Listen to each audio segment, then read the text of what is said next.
Welcome back to Metroid Zero Mission. So, we have arrived in Norfair. I wonder what that block means. Oh well, anyway. So, we've got sort of a little bit of a goal, not much of one, but today we'll be making our way over to, one of the big bosses of the game. And perhaps something small as well, who knows? A lot of things can turn up in Zero Mission. Whoa, big bosses in this game? That's right, bosses what are large. You might also be noticing that Samus is kind of missing an integral ability, that is making it so that we have to skip over a lot of stuff. The room to our right I couldn't do anything about, so we're going this way.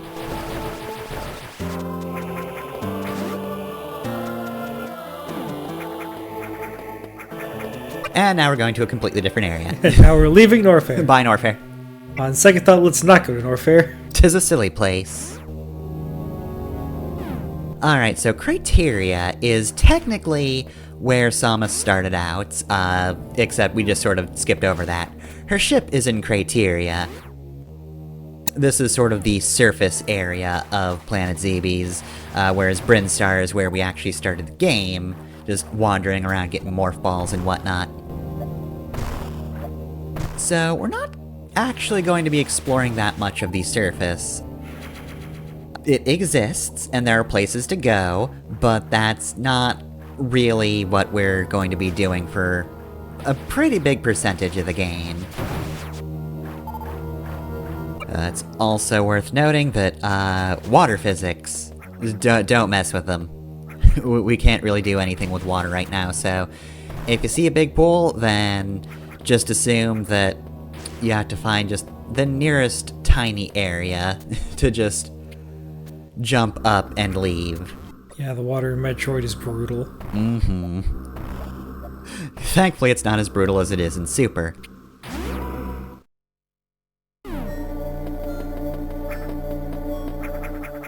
Anyway, here we have this thing, which has the creepiest item jingle. And then also, analysis inconclusive in red. I don't know why this is so eerie. It just means that we have a beam ability we can't yet use. We can, however, now make these blocks disappear, even though the actual function of the item isn't working yet. Here's an upgrade. Oh cool, what does it do? Knowing smile. Wouldn't you like to know? Would you like to know, ball girl? I don't know why it's so eerie. So I should also mention, since we're here, Criteria was not in the original Metroid game, which is why we're not really going to be exploring it much for a while. There is actually a fair bit of original content in Zero Mission. However, Criteria was an area in Super Metroid, which is why it's kind of making a reappearance here.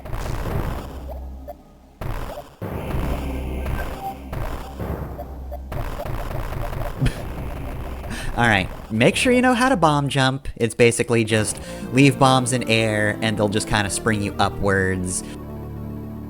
And that can help you get to certain places early. Or, you know, in this case, it helps you get to an area you need to go, because now we have the ability to grip ledges.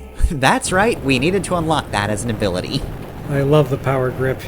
It's so bad. So yeah, Power Grip is not normally an ability you actually need to pick up separately. Usually Samus can just do this normally, but I guess this is the origin story, so we've got to learn how the power suit is able to grasp ledges and pull Samus up. Otherwise it'd be impossible. It's really weird because we can still wall jump, though. Samus can somersault through the air and kick off of a wall mid-somersaults, but could not grab ledges. Anyway, here's Samus's ship. It's a free heal. Well, she's really coordinated, but her grip strength is shit.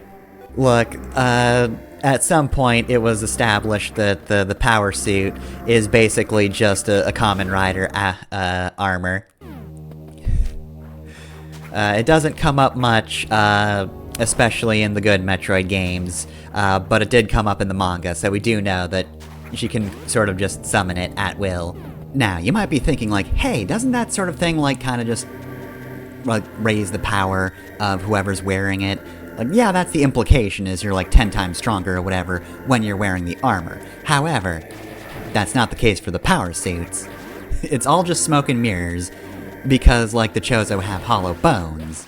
So, look, you can make a suit around you, but since it's like connected to you spiritually or whatever, it's very heavy and hard to move around in.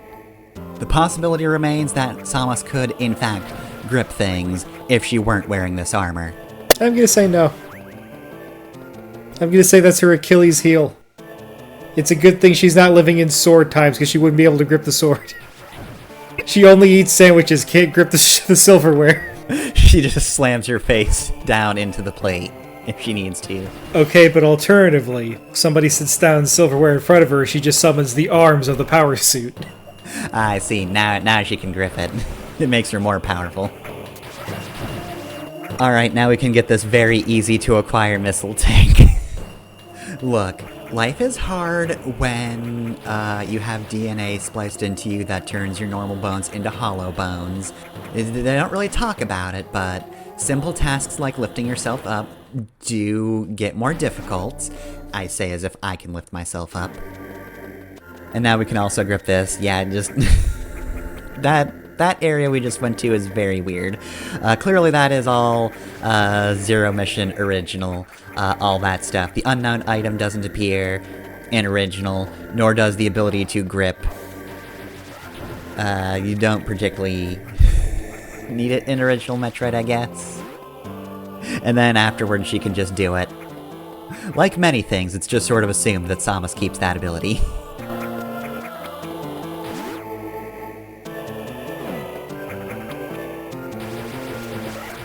While we're in Norfair and hunting for the next thing we need to do, I should bring up the manga again. During the episode 0, I neglected to mention the last 2 chapters because it just covers the content in the game, but at a very breakneck pace, and oh dang, Ice Beam. Back to the manga stuff in a sec, but yeah, we got Ice Beam. Ice Beam is very powerful, it freezes enemies in place. It's not a mystery to us. It will not haunt our dreams. But yeah, no, now we can just freeze enemies in place. And we have an example right here. That guy's normally invincible, but you can just make him a platform. The font they're using for the unknown item just looks like how they render the Satsuma dialect in Golden Kamuy.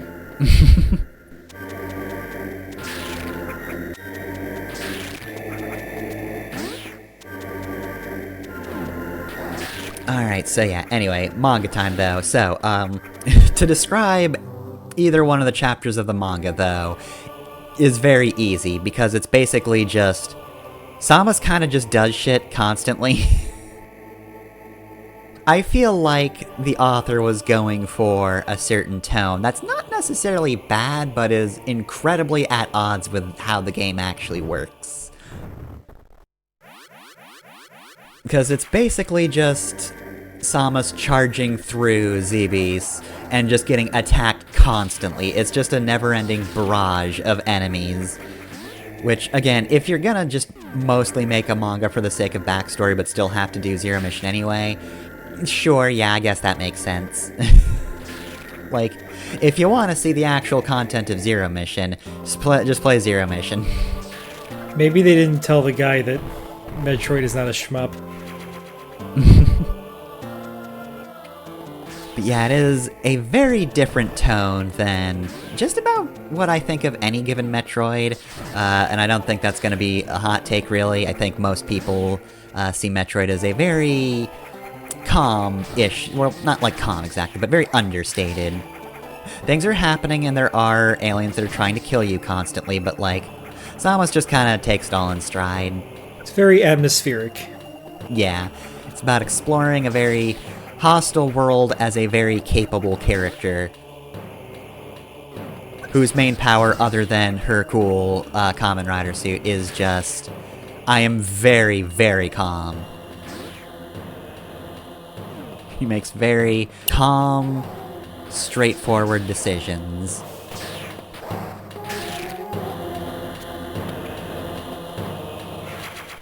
Of course, if you suck, that might not come through as much, but, you know, that's why we have the later games. We have Fusion for sort of the in-between Samus monologues, and then Dread where just every boss has an animation where Samus just calmly beats the shit out of someone. Or they're, like, roaring and screaming to intimidate her and she's just charging her beam. You seem to think I give a shit. However, you're incorrect.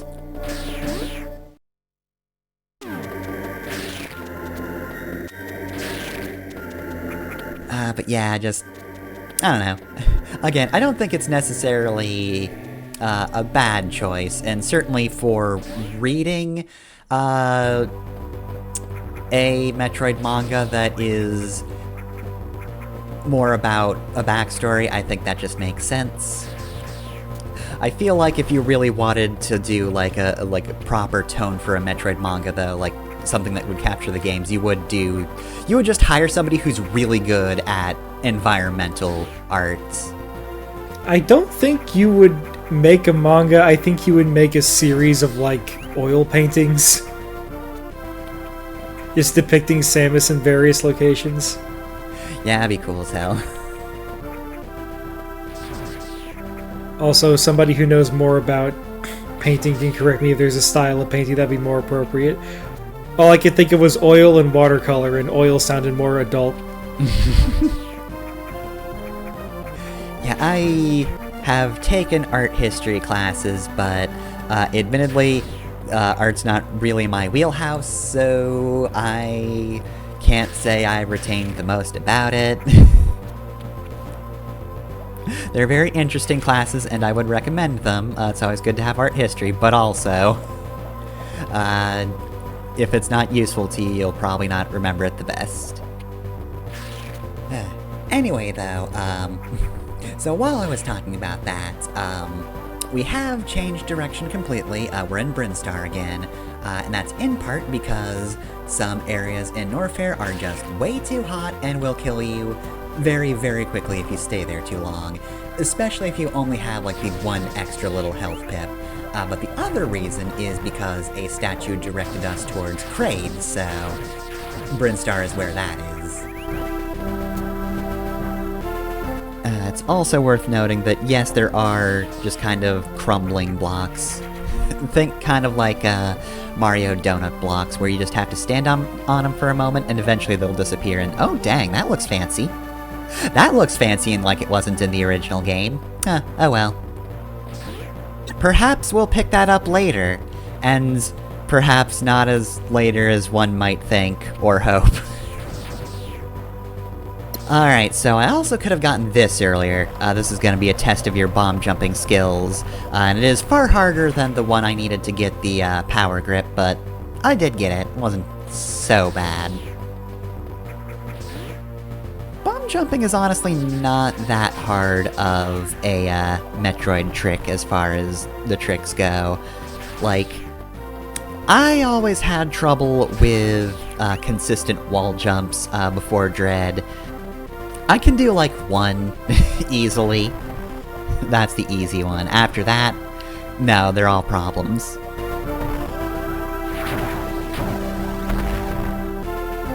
And then there's the other ability, which we cannot even fathom yet. There's the one speedrun trick that I can pull off, but it's difficult. Anyways, you just did a fucking Donkey Kong barrel blast. Are we gonna talk about that? Oh yeah, you know, there are those weird platforms that you just sort of heat bombs in, you lay bombs down, and then you kind of just launch yourself upwards, and they can actually destroy certain types of blocks, the arrow blocks, which we have seen in other places but haven't been able to barrel blast. Technically speaking, you usually take care of that in another way. And in fact, that is kind of a speak of the devil moment, because the thing we can't even fathom yet is connected to that type of block. Why did we build this wall directly in front of our cannon? We're also going to be seeing a lot more of it. But yeah, no, the way Samus glows red, that is actually significant. So we are sort of doing the easy version of that difficult trick I mentioned. As for why they aim them at the ceilings, well, you see, the Chozo work in mysterious ways. Notice also that I didn't actually take damage from that enemy when I did that. These guys look cuter than the average Metroid enemy. Mm-hmm. It's the eyes. I can't recall really seeing that one very frequently in the series either. Doesn't make many appearances as far as I can tell.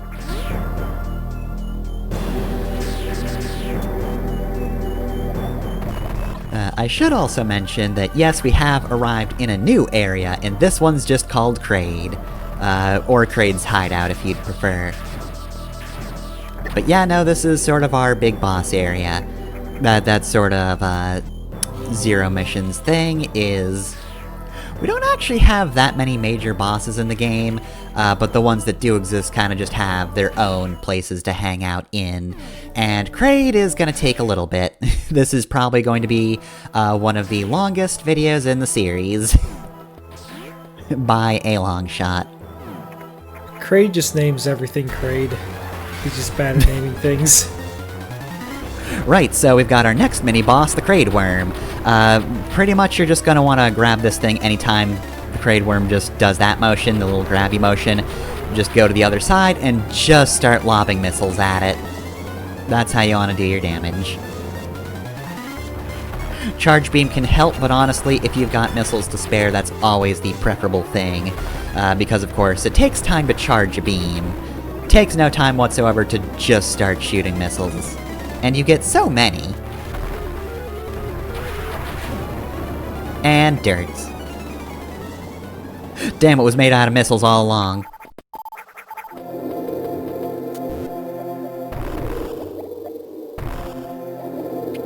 Alright, so now that the lava or acid or whatever that is down, we can access this area and get, what do you know, more missiles.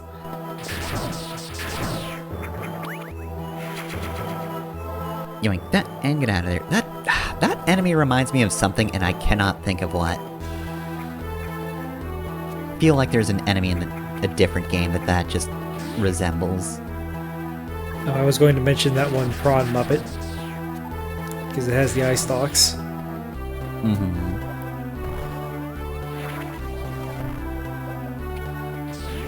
It's not quite what I was thinking of, but they do kind of look very vaguely like Pikmin-esque, just the way their eyes look. Yeah, Bulbor eyes. The first draft of Betty Davis eyes. What the hell is a Bulborb, they asked, and then it had to redo the draft.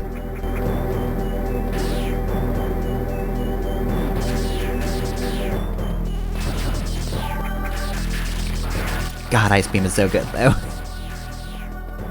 So one thing you'll notice about almost any given Metroid game, even Zero Mission, is that you get really strong down the line.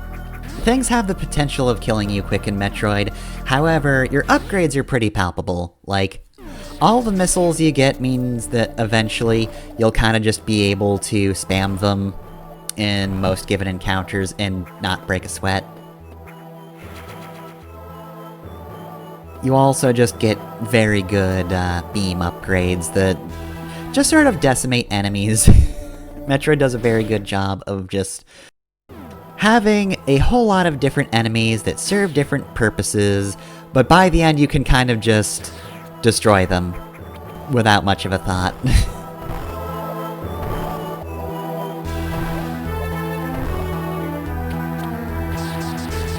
Also, thinking forward, I feel like those things that you hang on to sort of zipline around are mostly a Kraid gimmick? I don't remember those ever appearing as much as they do here. I think a few appear later on, but not many. So, Kraid's gimmick is that he really loves zip lines. The most fun he ever had as a child.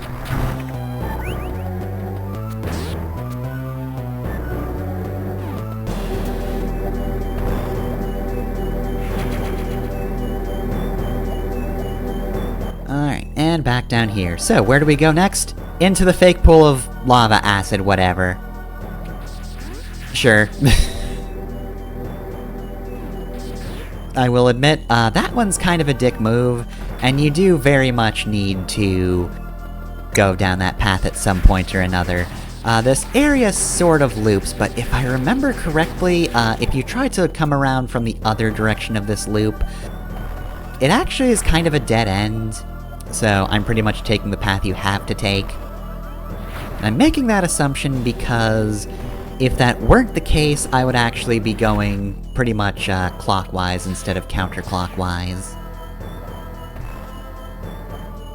Alright, now this is a huge pain to actually get this one, because you basically have to just destroy all of those bit by bits, just get rid of those, and then eventually just ride all the way to that missile tank. The main difficulty, of course, is actually getting up to the hook and sending it back in the right order. It's very easy to summon it and then just sort of send it away before you can more fall up to it. That being said, these are nowhere near the more finicky puzzles this game tends to have when it has more timing-oriented things.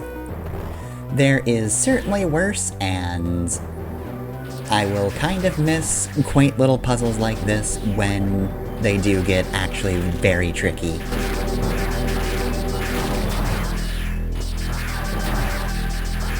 I can see this room potentially being a problem. But we do have Ice Beam, so it was not. I should also mention, if I didn't already, but if you ever see a gray door, that means you are in an enemy kill room. I bring that up because that door was not in fact gray. I could have just left those guys alone, but I didn't. I just decided to be rude.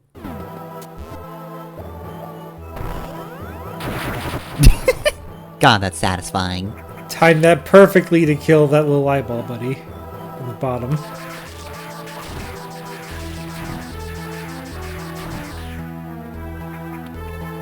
Alright, what's the gimmick? Oh, right, the gimmick here is you basically have to, catch yourself at the perfect time and then also dismount from the hook in order to just drop yourself into the missile tank.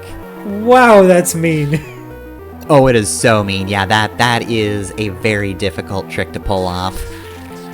The dexterity you need to get some of these things is difficult at times. It's also worth noting that while we do have those donut block-like blocks that you have to wait on, these sort of like cluster gray blocks just instantly disintegrate under Samus's feet, and they kind of interrupt your jump so that you can't like fall on top of one and then easily jump off of it. I think it might be possible to do that, but like if it is, it's frame perfect. But yeah, no, typically, if you fall on top of one of those, you're falling through, and they are one way. They will reform like that one, and you can't go back through it. So those are strictly one way.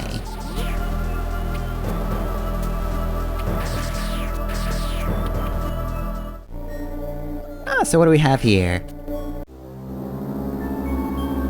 Why do you still haunt me? Alright, so this is a miscellaneous, unknown item. Well, we can't use that one either, but I could use a heal. That, of course, means that we can also destroy these blocks now, so we gotta get these out of the way. Once again, this is another obstacle that was not in the original, so while there were, there was a Kraid hideout in original Metroid, but we didn't have these blocks in it. How much this changes the map, I do not know off the top of my head. That being said, we are drawing ever closer to our goal, especially now that we have this mysterious item that we can't put to real use yet.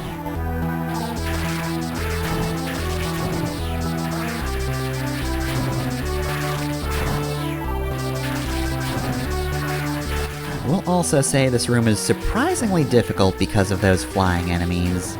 They take a few hits before they freeze, and they come at you very fast, much like life. Oh, hey, I see you there, Broken Block. You can't trick me. So, do those eyeballs hurt you?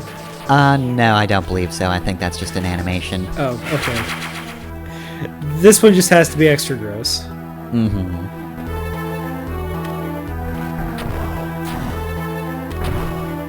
Alright, so we step into this room and...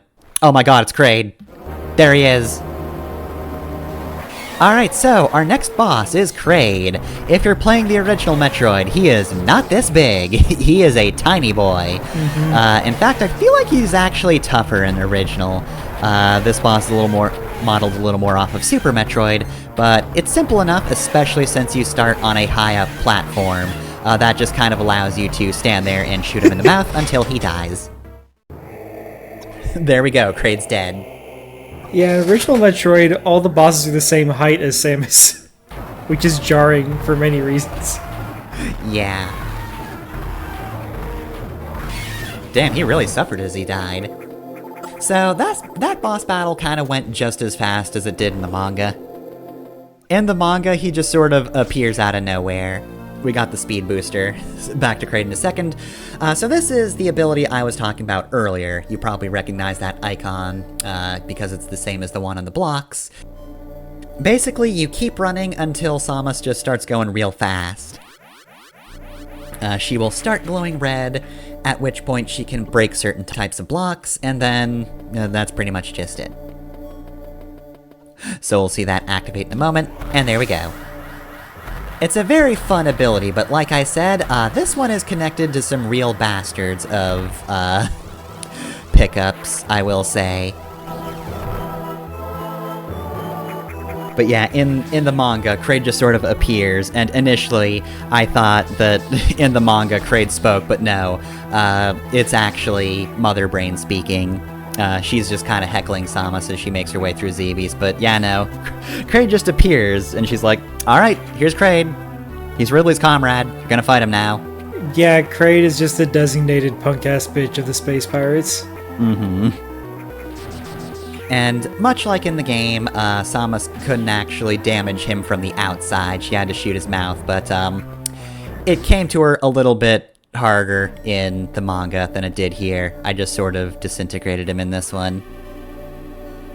And with that, we're done with Kraid. So, next time on Metroid, we're gonna leave his hideout. Alright, Samus, go to bed.